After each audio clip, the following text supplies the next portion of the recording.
আজকে যে বিষয়টি নিয়ে আপনাদের সামনে উপস্থিত হয়েছি, এটি হচ্ছে গত পরশু রাজশাহী শাহমগদম থানাধীন ডাবতলা এবং সিটি হাট বাইপাসের যে রোড, এই রোডে একজন কিশোর রিক্সা চালক তার রিক্সা নিয়ে যখন আসতেছিল, এই সময় বেশ কিছু সংখ্যক কিশোর গ্যাংয়ের সদস্যরা তার রিক্সার পথরোধ করে তাকে মারপিট করতে থাকে।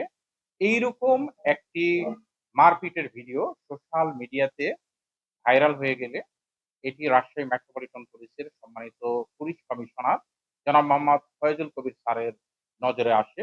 এই বিষয়টি স্যারের নজরে আসার সাথে সাথে স্যার শাহমখদুম থানাকে নির্দেশ দেন যে এই কিশোর গ্যাংদের বিরুদ্ধে দ্রুত আইনি পদক্ষেপ গ্রহণ করার জন্য। স্যারের নির্দেশে শাহমখদুম থানার একটি চৌকস পুলিশ টিম অতি দ্রুত সময়ের মধ্যে অভিযান পরিচালনা করে বিভিন্ন স্থান থেকে কিশোর গ্যাংয়ের মোট ৬ জন সদস্যকে গ্রেপ্তার করে এবং যেই কিশোর রিক্সা চালককে মারপিট করা হয়েছিল তার পরিবারের পক্ষ থেকে একটি নিয়মিত মামলা রুজু করা হয়।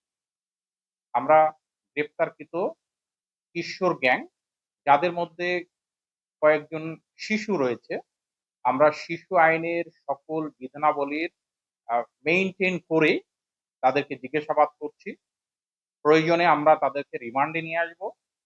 আমরা ইতোমধ্যেই তাদের দেওয়া প্রাপ্ত তথ্য থেকে জানতে পেরেছি যে স্পাইডার, র, সিন্ডিকেট, রেড ডিভয়েস, ম্যাগনেট নামক বহুগুলো কিশোর গ্যাং গ্রুপ তারা খুলেছে এবং এই গ্রুপগুলোর মাধ্যমে তারা একত্রিত হয়ে রাজশাহী মেট্রোপলিটন এলাকায় বিভিন্ন ধরনের অপরাধের সাথে তারা জড়িয়ে যাচ্ছে।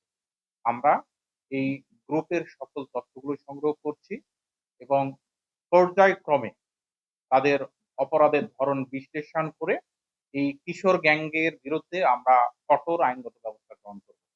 এছাড়াও রাজশাহী মেট্রোপলিটন পুলিশের সম্মানিত কমিশনার মহোদয়ের নেতৃত্বে যে কোনো অপরাধীদের বিরুদ্ধে সার্বক্ষণিক সর্বোচ্চ আইনগত ব্যবস্থা গ্রহণ করব। আমরা পুলিশের পক্ষ থেকে যে বিষয়টা নিশ্চিত করতে চাই সেটি হচ্ছে নিরপরাধ ব্যক্তি যেন পুলিশ কর্তৃক কোনোভাবে হয়রানির শিকার না হয়।